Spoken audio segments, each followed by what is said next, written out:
Hello everyone, welcome to my channel Purnima star achiever. आज का हमारा टॉपिक है हिंदी वर्णमाला। हिंदी एक ऐसा सब्जेक्ट है कि हर परीक्षा में इससे क्वेश्चन पूछे जाते हैं और वर्णमाला बहुत ही महत्वपूर्ण टॉपिक है क्योंकि 2-4 क्वेश्चन इससे संबंधित हर एग्ज़ाम में आते ही आते हैं। तो क्यों ना आज हम इस टॉपिक को अच्छे से क्लियर कर लें और आगे ही धीरे धीरे सारे टॉपिक हम लोग हिंदी के कंप्लीट कर लेंगे। तो चलिए शुरू करते हैं और वर्णमाला क्या होता है जानते हैं। तो सबसे पहले हम हिंदी वर्णमाला में वर्णमाला क्या होता है, किसे कहते हैं, उसकी परिभाषा को जानते हैं। किसी एक भाषा को लिखने के लिए प्रयुक्त मानक प्रतीकों के क्रमबद्ध समूह को वर्णमाला कहते हैं।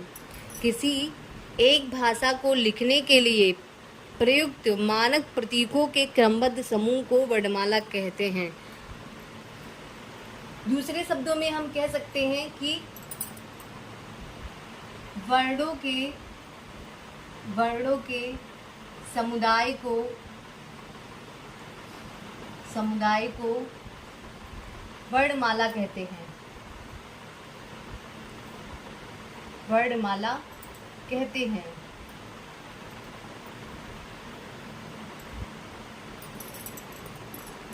एक डिफिनीशन है, मतलब एक परिभाषा है, किसी एक भाषा को लिखने के लिए प्रयुक्त मानक प्रतीकों के क्रमबद्ध समूह को वर्णमाला कहते हैं। और दूसरे शब्दों में हम कह सकते हैं, छोटी सी परिभाषा है, वर्णों के समुदाय को वर्णमाला कहते हैं। हिंदी वर्णमाला में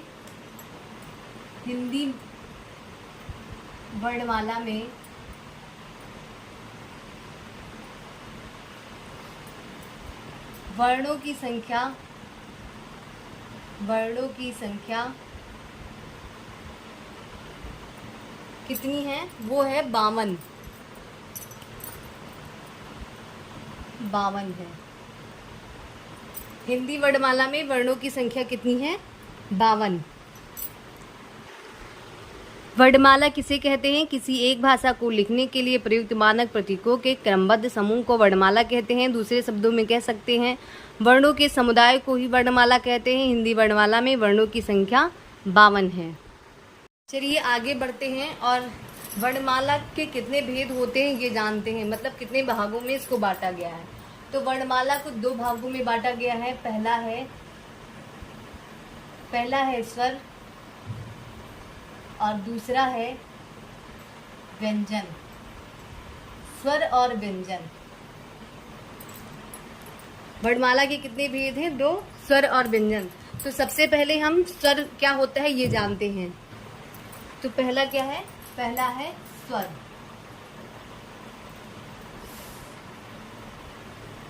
स्वर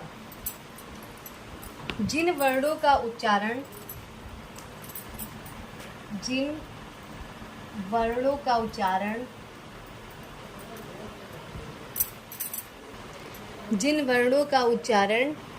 बिना किसी अवरोध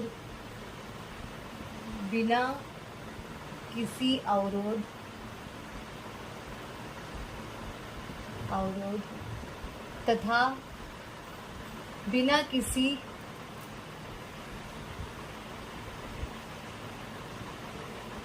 दूसरे वर्ण की सहायता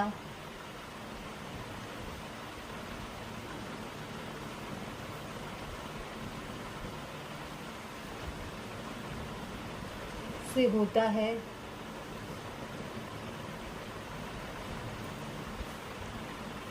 स्वर कहलाता है। स्वर कहलाता है।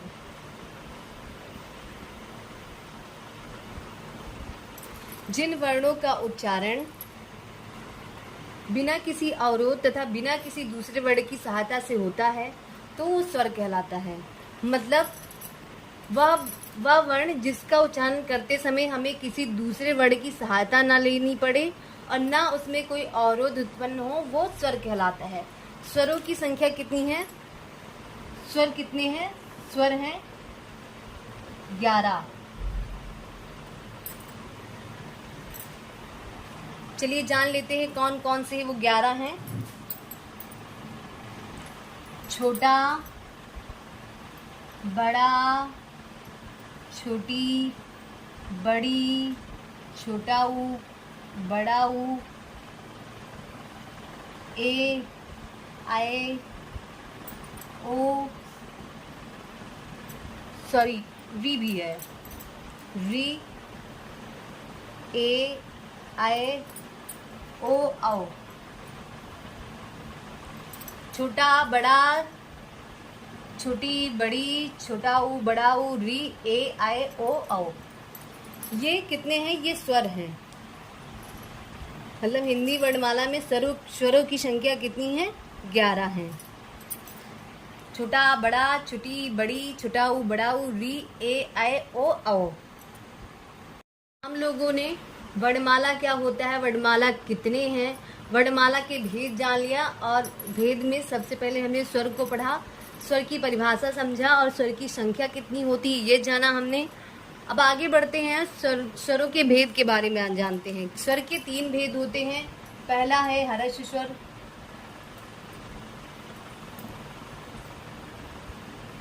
दूसरा है दीर्घ स्वर, तीसरा है प्लुत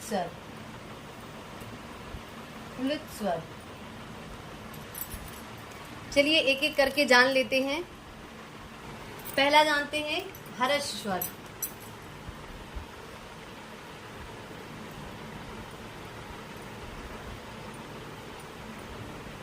जिन वर्णों का उच्चारण करते समय कम समय लगता है, जिन वर्णों का उच्चारण करते समय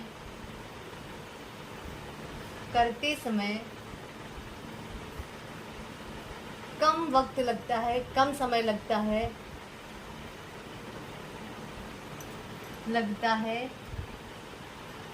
हर्ष स्वर कहलाता है।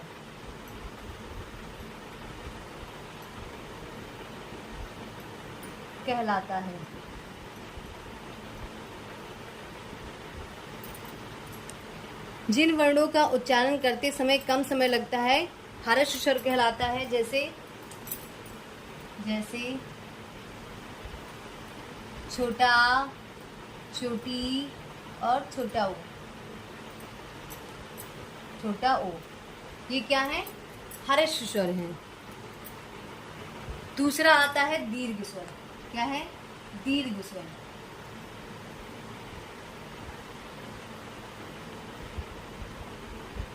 जिन वर्णों का उच्चारण करते समय हर्ष स्वर की अपेक्षा अधिक समय लगता है, वो दीर्घ स्वर कहलाता है। जिन वर्णों का उच्चारण करते समय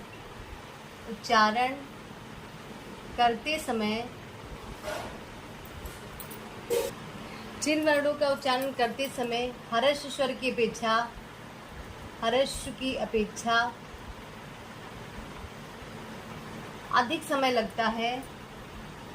अपेक्षा अधिक समय लगता है,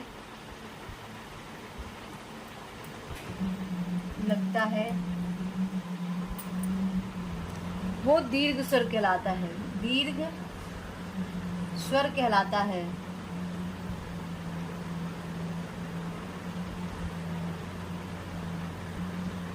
दीर्घ स्वर कहलाता है। उदाहरण मतलब जैसे बड़ा आ, बड़ी, बड़ा ऊ, बड़ा आ, बड़ी ई, बड़ा ऊ, बड़ा ऊ, ए, आए, ओ, आओ। बड़ा, बड़ी, बड़ा ऊ, ए, आए, ओ, आओ। यहाँ पे री भी होगा। क्या होगा? री किस में आएगा? हर्ष स्वर में। तीसरा आ जाएगा प्लुत स्वर। तीसरा क्या आ जाएगा? तीसरा है प्लुत स्वर। जिन वर्णों का उच्चारण करते समय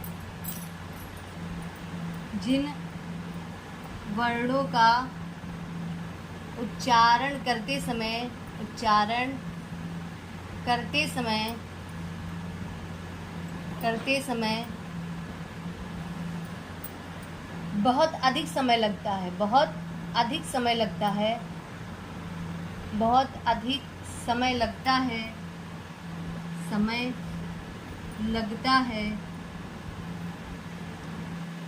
प्लुत स्वर कहलाता है, प्लुत स्वर कहलाता है, स्वर कहलाता है, कहलाता है। जैसे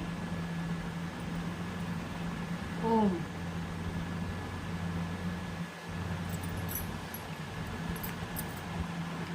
स्वर कितने प्रकार के होते हैं? 3 प्रकार के होते हैं, हर्ष, दीर्घ और प्लुत। हर्ष स्वर जिन वर्णों का उच्चारण करते समय कम समय लगता है हर्ष स्वर कहलाता है, जैसे चुटा, चुटी, चुटाऊ, री। दीर्घ स्वर जिन वर्णों का उच्चारण करते समय हर्ष स्वर की अपेक्षा अधिक समय लगता है दीर्घ स्वर कहलाता है, जैसे बड़ा आ, बड़ी, बड़ाऊ, ए, आय, ओ, आओ। प्लुत स्वर जिन वर्णों का उच्चारण करते समय बहुत अधिक समय लगता है उसे प्लुत स्वर कहते हैं, जैसे ओम। ये जो हमने स्वर के भेद को जाना है, इसको हम क्या क्या बोल सकते हैं? मात्रा के आधार पे क्या बोल देते हैं? मात्रा के आधार पे, मात्रा के आधार पर, मात्रा के आधार पर। ये जो अभी हमने स्वर का विभाजन मात्रा के आधार पे, हर्ष स्वर 1 मात्रिक होता है, दीर्घ स्वर 2 मात्रिक होता है और प्लुत स्वर होता है वो 3 मात्रिक होता है या उससे अधिक होता है। अभी हम लोग मात्रा के आधार पे स्वरों के भेद को समझा था। अब हम लोग प्रयत्न के आधार पे स्वरों को समझेंगे कि कितने भाग हैं। तो पहला है अग्रस्वर, अग्रस्वर। दूसरा है पश्च स्वर, दूसरा पश्च स्वर, पश्च स्वर। और तीसरा है मध्य स्वर, मध्य स्वर। तो पहला समझते हैं। पहला है अग्रस्वर, पहला अग्रस्वर, अग्रस्वर। जिन वर्णों का उच्चारण करते समय, जिन वर्णों का उच्चारण करते समय, उच्चारण करते समय जीभ का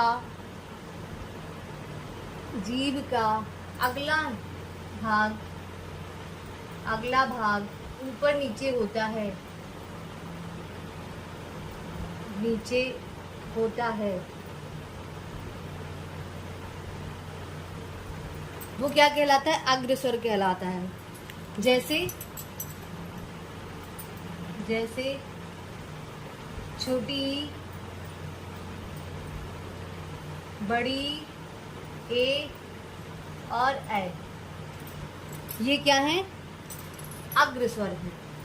दूसरा आता है पश्च स्वर, मतलब जिन वर्णों का उच्चारण करते समय, जिन वर्णों का उच्चारण करते समय, उच्चारण करते समय जीभ का पिछला हिस्सा, जीभ का पिछला हिस्सा सामान्य रूप से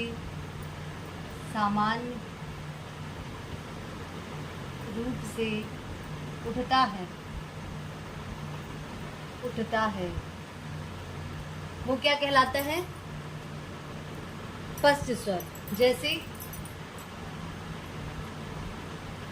बड़ा,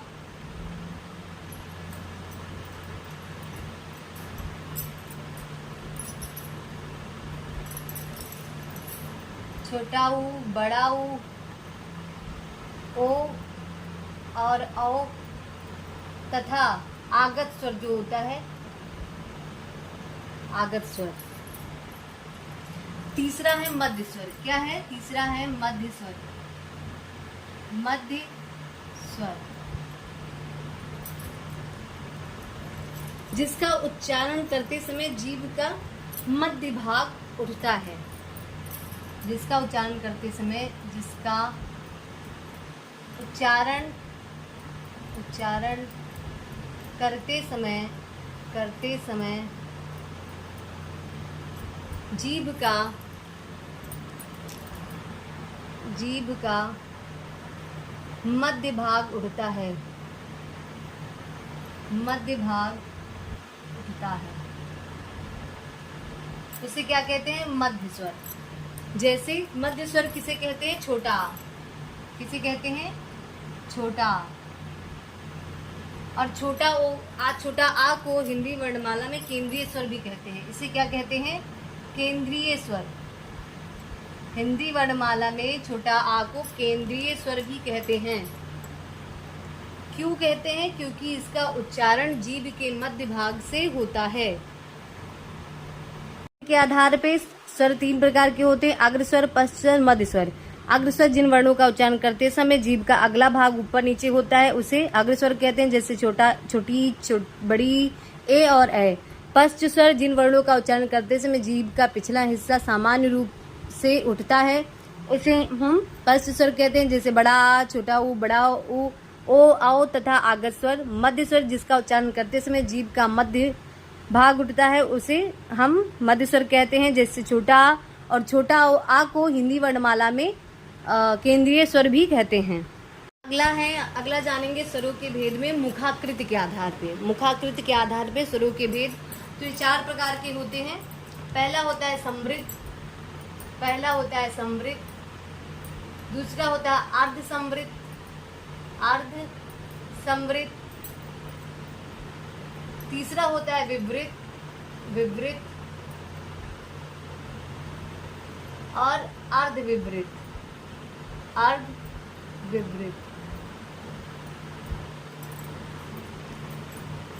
पहला, दूसरा, तीसरा और चौथा। चलिए एक एक करके समझ लेते हैं। पहला है समृद्ध। क्या? समृद्ध। इनका उच्चारण करते समय, इन वर्णों का उच्चारण करते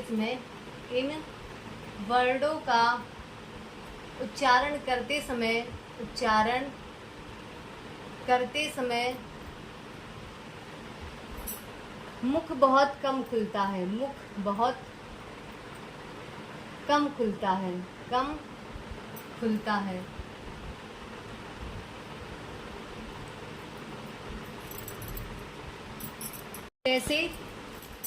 जैसे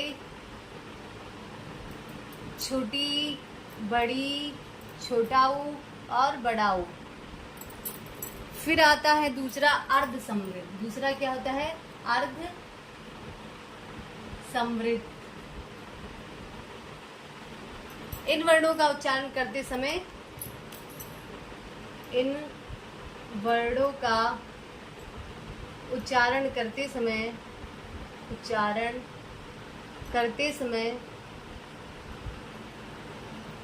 मुख समृद्ध के अपेक्षा थोड़ा खुलता है, अधिक खुलता है। जैसे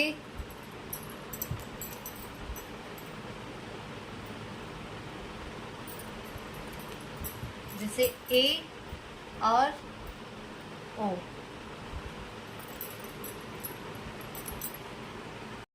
तीसरा है विवृत। क्या होता है? विवृत। जिन वर्णों का उच्चारण करते समय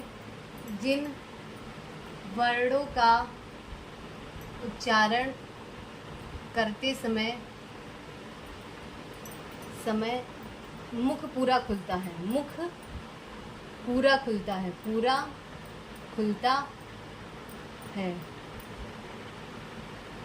उसे क्या कहते हैं? विवृत स्वर। जैसे बड़ा। फिर आता है चौथा अर्ध विवृत। क्या? अर्ध विवृत। जिन वर्णों का उच्चारण करते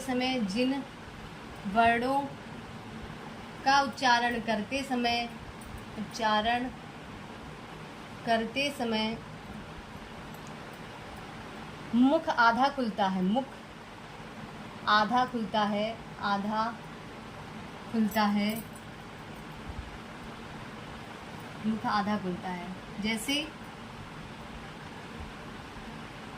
औ और ऐ।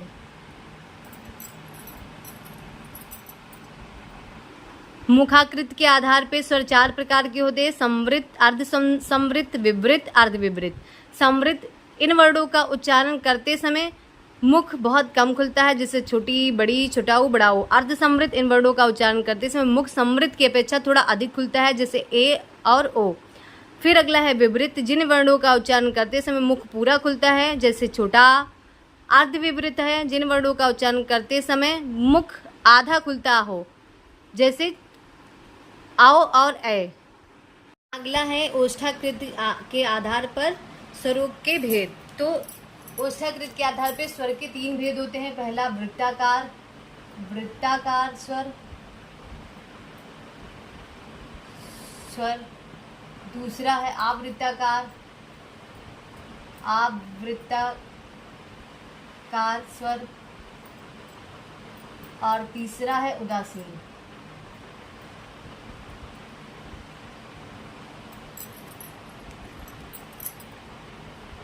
पहला जानते हैं, पहला है वृत्ताकार। वृत्ताकार स्वर, जिनका उच्चारण करते समय, इनका उच्चारण करते समय, इनका उच्चारण करते समय होठ की आकृति, होठ की आकृति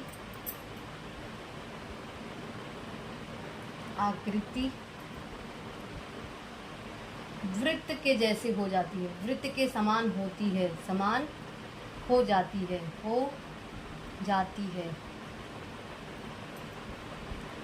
जैसे छोटा ऊ, बड़ा ऊ, ओ और औ।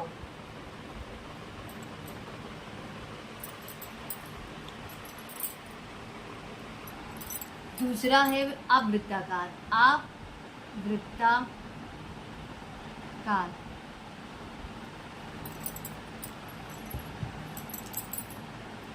इनका उच्चारण करते समय, इनका उच्चारण करते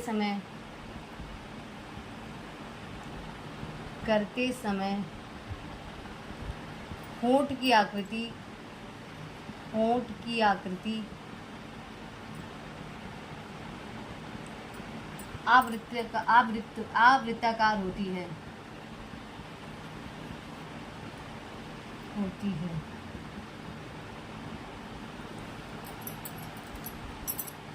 जैसे छोटी, बड़ी, ए और ऐ। तीसरा है उदासीन, तीसरा है उदासीन।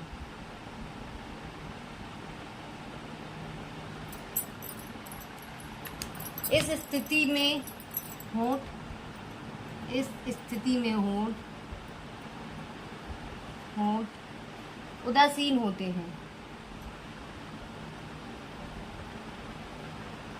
हैं, जैसे छोटा।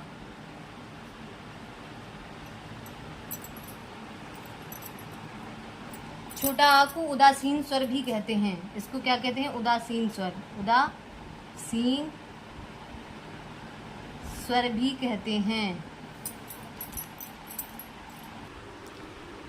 ओष्ठाकृत के आधार पे स्वर 3 प्रकार के होते हैं, वृत्ताकार स्वर, अवृत्ताकार स्वर और उदासीन स्वर।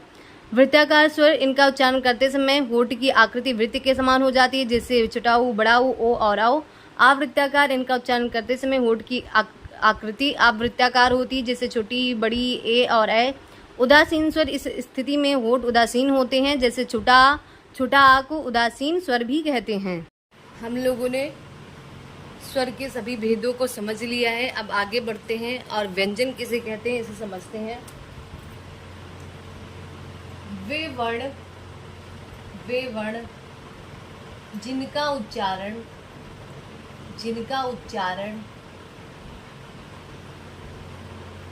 करते समय स्वर की सहायता लेनी पड़ती है, स्वर की सहायता लेनी पड़ती है।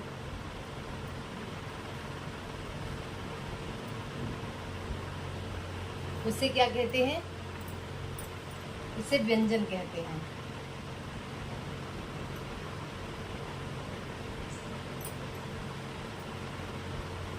उसे व्यंजन कहते हैं।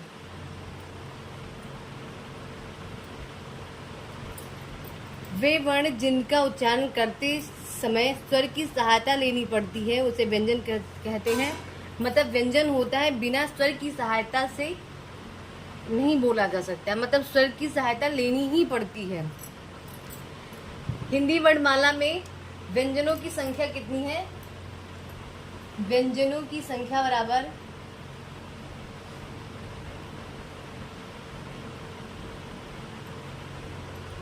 33 है।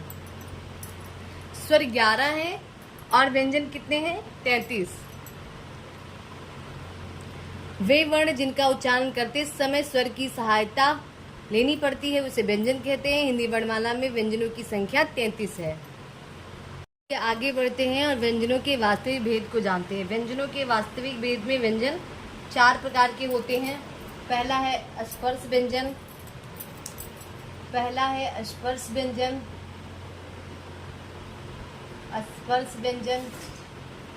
दूसरा है ऊष्म व्यंजन, तीसरा है संयुक्त व्यंजन, चौथा है अंतःस्थ व्यंजन।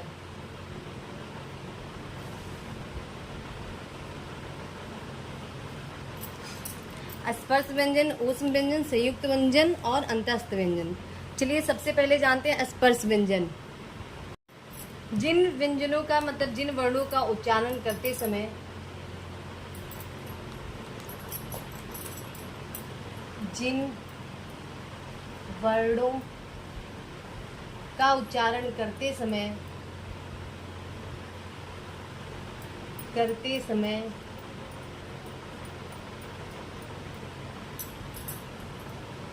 कंठ, ताल,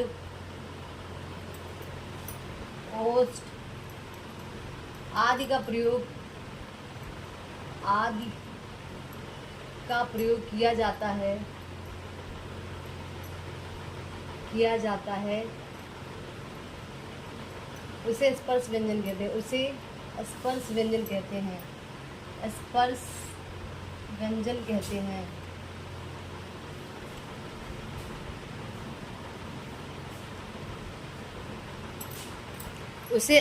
व्यंजन कहते हैं। जिन वर्णों का उच्चारण करते समय कंठ, ताल, ओष्ठ आदि का प्रयोग किया जाता है उसे स्पर्श व्यंजन कहते हैं। इन्हें वर्गीय व्यंजन भी कहते हैं।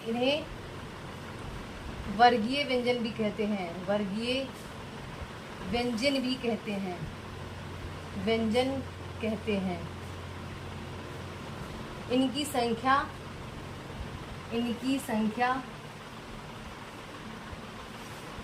25 है। इनकी संख्या 25 है। चलिए देखते हैं कौन कौन से हैं। पहला है का वर्ग, खा वर्ग, चा वर्ग,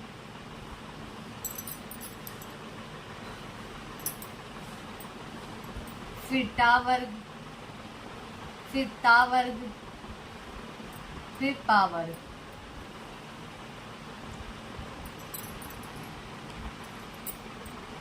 का वर्ग, चा वर्ग, टा वर्ग, ता वर्ग और पा वर्ग। चलिए देख लेते हैं। इसमें आएगा का, खा, गा, घा, अंगा, चा, छा, जा, झा, या, टा, ठा, डा, ढा, ड़ा,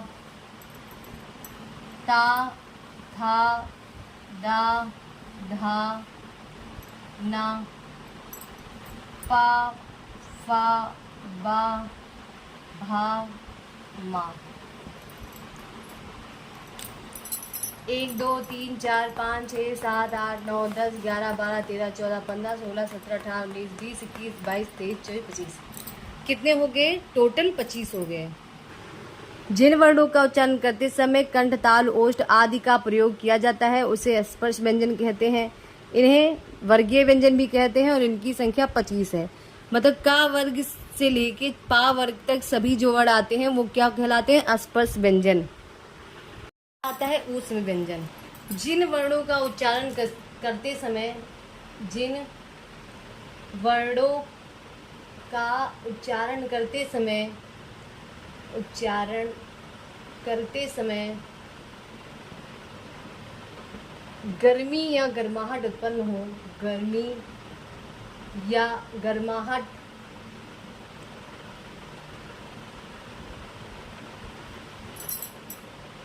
उत्पन्न हो, वो क्या कहलाता है? ऊष्म व्यंजन। ऊष्म व्यंजनों की संख्या कितनी है? इनकी संख्या बराबर कितनी है? 4। कौन? तालव्य, मूर्धन्य, दंती सा और हा। ये क्या है? ऊष्म व्यंजन है। हिंदी वर्णमाला में अगर पूछा जाता है संख्या कितनी है तो 4। और कौन कौन से हैं? तो तालव्य, मूर्धन्य, दंती सा और हा। अगला आता है तीसरा अंतस्थ व्यंजन। अंतस्थ व्यंजन। जिन वर्णों का उच्चारण करते समय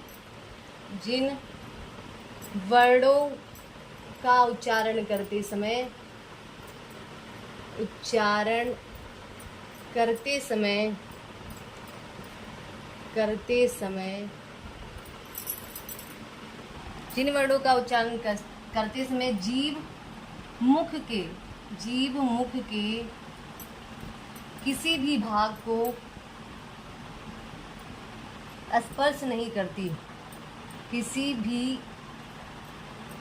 भी भाग को स्पर्श नहीं करती।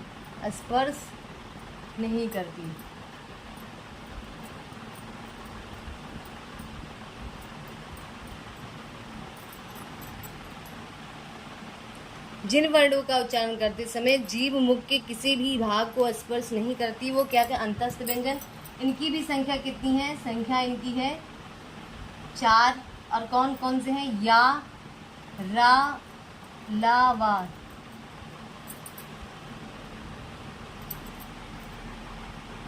एक बार फिर से समझ लेते हैं। ऊष्म व्यंजन जिन वर्णों का उच्चारण करते समय गर्मी या गर्माहट उत्पन्न हो उसे ऊष्म व्यंजन कहते हैं। इनकी संख्या 4 है।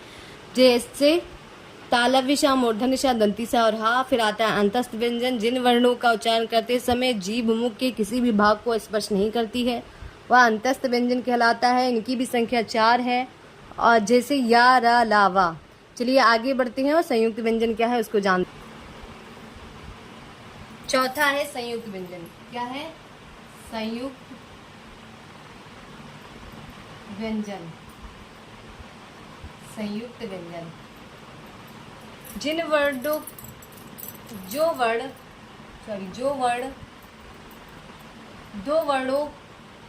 दो वर्णों के मेल से बनते हैं,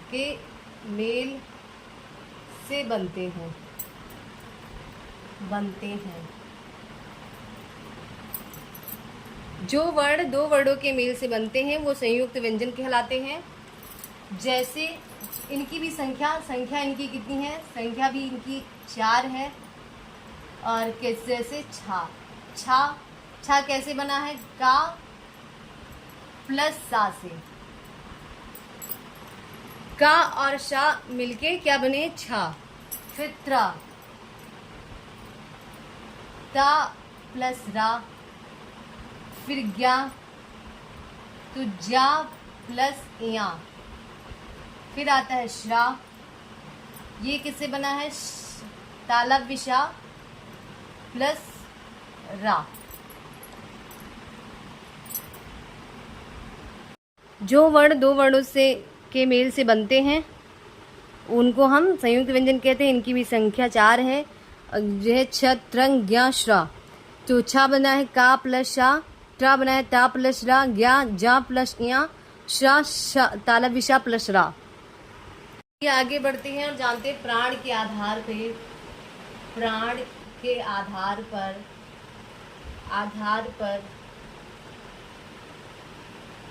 पर व्यंजन के भेद।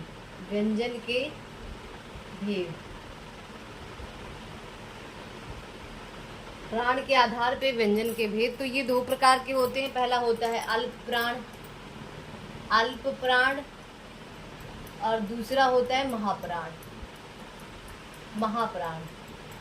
पहला अल्प प्राण, दूसरा महाप्राण। तो पहला जानते हैं अल्प प्राण। जिन वर्णों का उच्चारण करते समय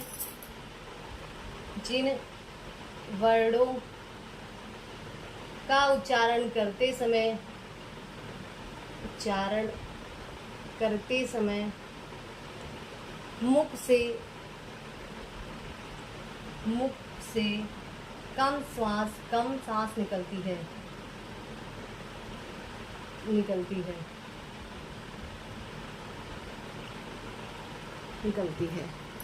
वो क्या कहलाता है? अल्प प्राण। चलिए जानते हैं कौन कौन से वर्ड अल्प प्राण होते हैं। जैसे देख लेते हैं का, खा, गा, घा, अंगा, चा, छा, जा, झा, या, टा, ठा, डा, ढा, ड़ा, ता, था, दा, धा, ना, पा, फा, बा, भा, मा। वर्गों का पहला, तीसरा और पांचवा जो वर्ड होता है वो होता है अल्प प्राण। मतलब का, गा, ञा, चा, जा, टा, डा, ड़ा, ता, दा, ना, पा, बा, मा। का, गा, अंगा, ये क्या है? ये अल्प प्राण है।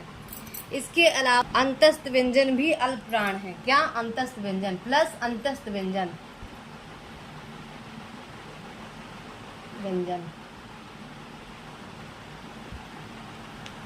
तो का है, फिर गा, अंगा, फिर है चा, फिर जा, फिर इया, फिर आता है टा, फिर डा, फिर डा, फिर आता है ता, दा और ना, पा, बा और मा, फिर आता है या, रा, ला, वा। और प्लस क्या होते? सभी स्वर। इसके अलावा भी सभी स्वर भी अल्प प्राण ही होते हैं।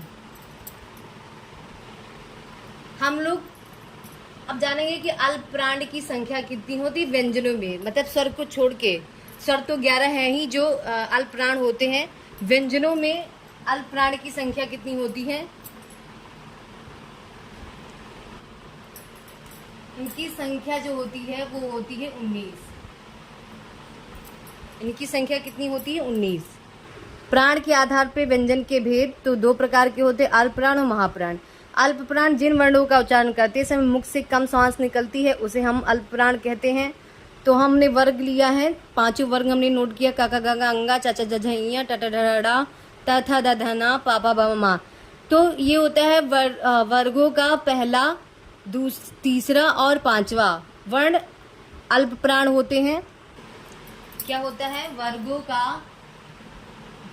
का पहला तीसरा पांचवा वर्ण अल्प प्राण होता है।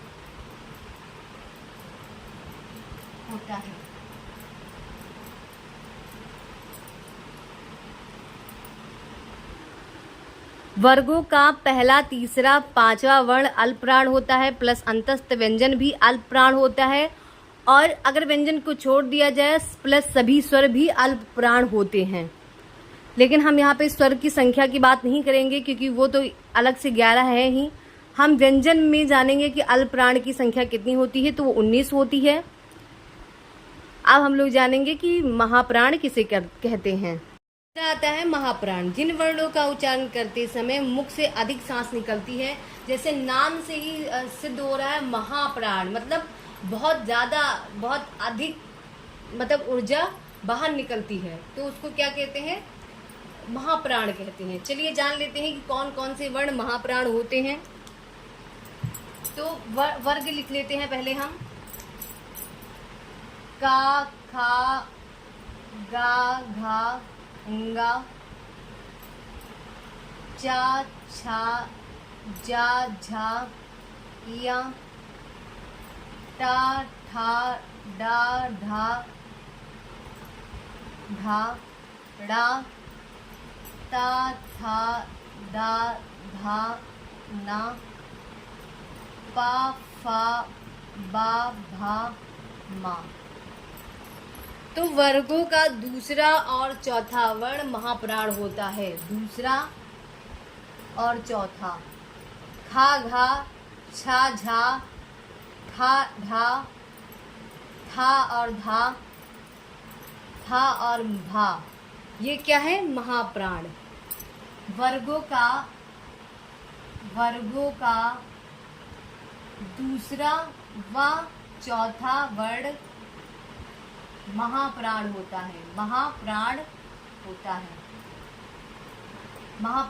है। प्लस ऊष्म व्यंजन। क्या? ऊष्म व्यंजन।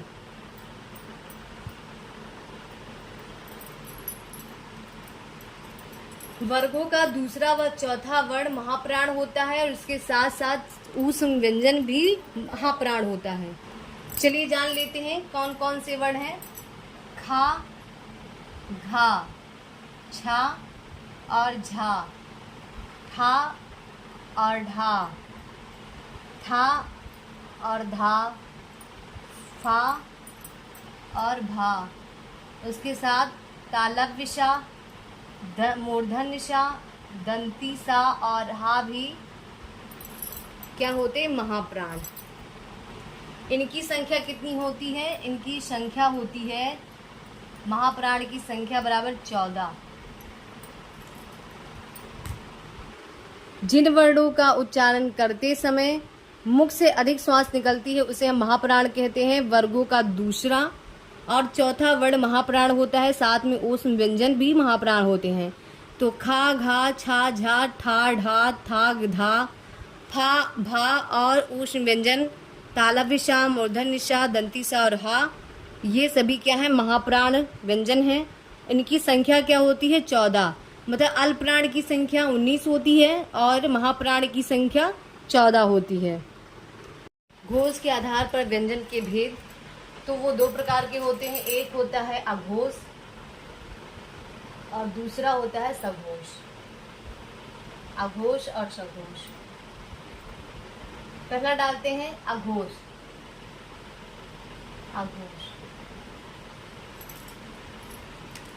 जिन वर्णों का उच्चारण करते समय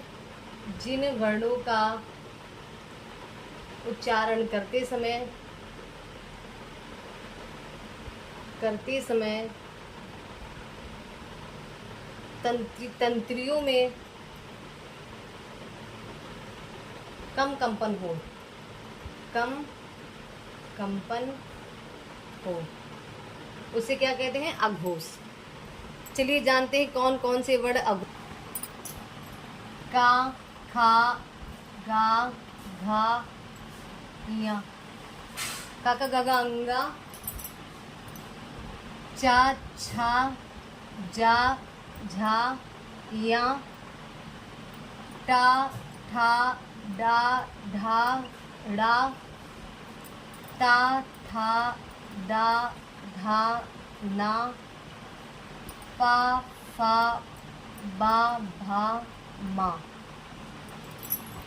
इसमें जो पहला और दूसरा वर्ड होता है, पहला और दूसरा, पहला दूसरा, पहला दूसरा, पहला दूसरा, पहला दूसरा, ये क्या होता है? अघोष होता है। मतलब का, खा, शा, छा,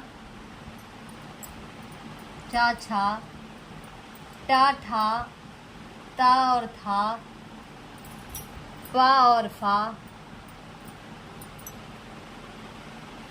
और क्या होता है? तालव्यशा, दंतीशा और मूर्धन, तालव्यशा, मूर्धनशा और दंतीशा, ये सब क्या है? ये अघोष हैं। इनकी संख्या कितनी है? संख्या इनकी है 13। जिन वर्णों का उच्चारण करते समय तंत्रियों में कंपन हो उसे हम अघोष कहते हैं।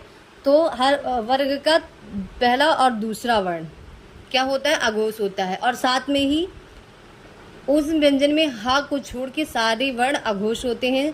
तो का, खा, चा, छा, टा, ठा, ता, था, पा, फा, तालव्यशा, मूर्धन्यशा और दंतीशा, ये सब क्या है?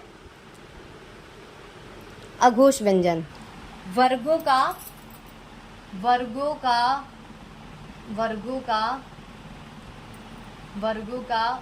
पहला व दूसरा वर्ण क्या होता है?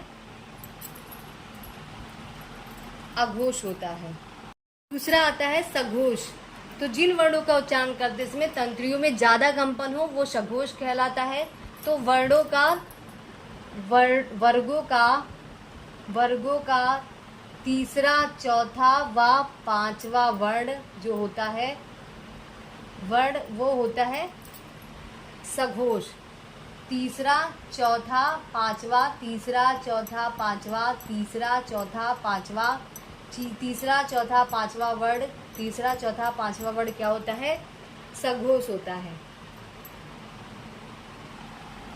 और साथ में ही अंतस्थ व्यंजन प्लस उनका हा भी क्या होता है? सघोष होता है। तो क्या आ जाएगा? गा, घा, अंगा, जा, झा, इया, डा, ढा, ड़ा, दा, धा, ना,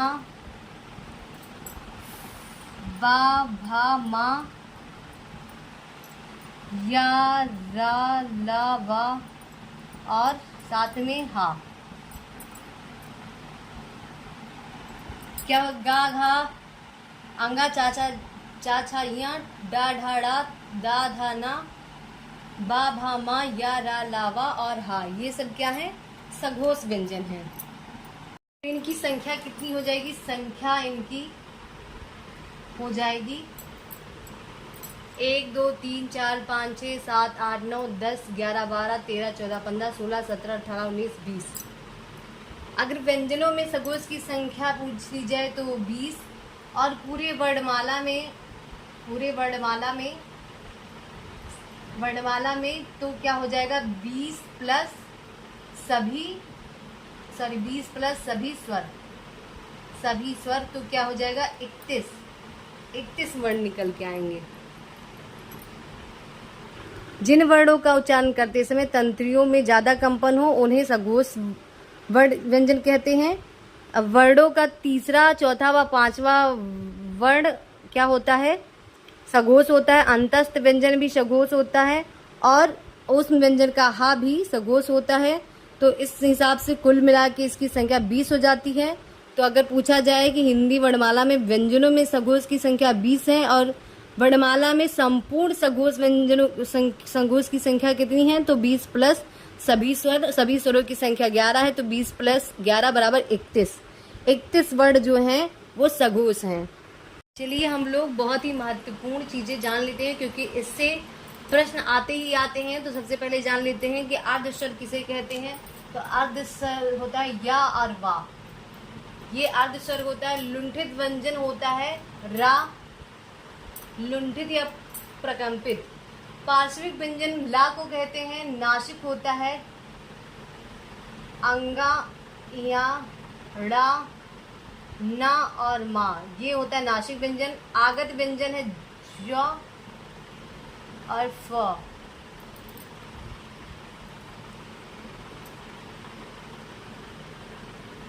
स्वतंत्रीय व्यंजन होता है हा। ये इतना इम्पोर्टेंट नहीं है, लेकिन ये तीनों बहुत ही इम्पोर्टेंट है, क्योंकि ये मान के चलिए इससे क्वेश्चन आते ही आते हैं। अर्ध स्वर होता है या और वा, लुंठित व्यंजन होता है रा, पार्श्विक व्यंजन होता है ला, नासिक व्यंजन होता है अंगा, या, डा, ना और मा, आगत व्यंजन होता है ज और फ, स्वतंत्रीय व्यंजन होता है हा। हम लोगों ने स्वर क्या होता है ये जान लिया, व्यंजन क्या होता है ये भी समझ लिया, उसके भागों को समझ लिया, महत्वपूर्ण टॉपिक समझ लिया। अब हम अयोगवाह जानेंगे कि हिंदी वर्णमाला में कौन कौन से वर्ड जो अयोगवाह होते हैं। तो ये होता है अयोगवाह में दो होते हैं, एक होता है अनुस्वर और ये होता है विसर्ग।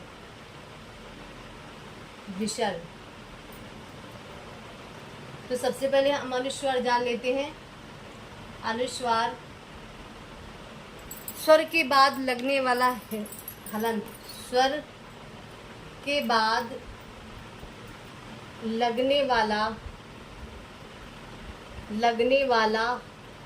हलंत क्या कहलाता है? अनुस्वार। जैसे कंठ, प्रचंड, ये क्या होता है? मतलब अनुस्वार क्या होता है हिंदी वर्णमाला में? अंग जो होता है ये क्या होता है? अनुस्वार। विसर्ग अब जान लेते हैं। विसर्ग महाप्राण का बोधक होता है। महाप्राण का बोधक होता है। तो क्या होता है? आहा, ये क्या है? ये विसर्ग है। जैसे प्रातः, यहाँ पे क्या लिखा है? ये विसर्ग लगा हुआ है। मतलब एक बार फिर से जान लेते हैं। अयोगवाह ये दो प्रकार के होते हैं, अनुस्वार और विसर्ग। अनुस्वार स्वर के बाद लगने वाला हलंत, उसे हम अनुस्वार कहते हैं। जैसे अंग, मतलब हिंदी वर्णमाला में अंग जो होता है वो अनुस्वार होता है। और विसर्ग होता है, विसर्ग महाप्राण का बोधक होता है। आहा, ये क्या है? इसीलिए अंग और आहा को स्वर में नहीं गिना जाता है। ये अयोगवाह है, मतलब अंग जो है वो अनुस्वार है और आहा जो है वो विसर्ग है। आज हम लोगों ने हिंदी वर्णमाला का संपूर्ण व विस्तृत अध्ययन कर लिया है कि वर्णमाला किसे कहते हैं, वर्णमाला के कितने भेद होते हैं, स्वर किसे कहते हैं, व्यंजन किसे कहते हैं, स्वरों के भेद को जाना, व्यंजनों के भेद को जाना और महत्वपूर्ण टॉपिक समझा। अयोगवाह क्या होता है इसको समझा। क्यों स्वरों की संख्या 13 ना होकर 11 ही है, ये सब हमने जाना कि अयोगवाह क्या होता है। अनुस्वार और विसर्ग ये दोनों अयोगवाह होते हैं। स्वर के बाद लगने वाला हलंत वो अनुस्वार कहलाता है, मतलब अंगा जो होता है वो अनुस्वार होता है। और विसर्ग महाप्राण का बोधक होता है। आहा, तो अंग और आहा ये क्या है? अयोगवाह होते हैं। ये हमने जाना। मैं आशा करती हूँ कि हिंदी वर्णमाला का जो ये टॉपिक है इससे बहुत ही क्वेश्चन उठते हैं और पूछे गए हैं। आप सभी को ये अच्छे से समझ में आ चुका होगा। आप लोग अच्छे से इसको तैयार कर लीजिए कि इससे संबंधित अगर कोई प्रश्न आपके एग्ज़ाम में आता है तो आप उसको बहुत ही अच्छे ढंग से कर पाओ और अपने एग्ज़ाम में अच्छे से अच्छा अंक लेके आओ। ऐसे ही मेरे वीडियो को पाने के लिए मेरे चैनल को सब्सक्राइब कर लीजिए, बेल आइकन प्रेस कर लीजिए, जिससे मेरी वीडियो की नोटिफिकेशन आप सभी तक पहुंचती रहे। मेरे वीडियो को लाइक कीजिए, शेयर कीजिए और कमेंट करके ज़रूर बताइए कि आप सभी को मेरा वीडियो कैसा लगता है और मेरा वीडियो आप सभी के लिए कितना यूज़फुल है, आप उससे कितनी जानकारी ले पाते हो, ये कमेंट करके ज़रूर बताइएगा। धन्यवाद।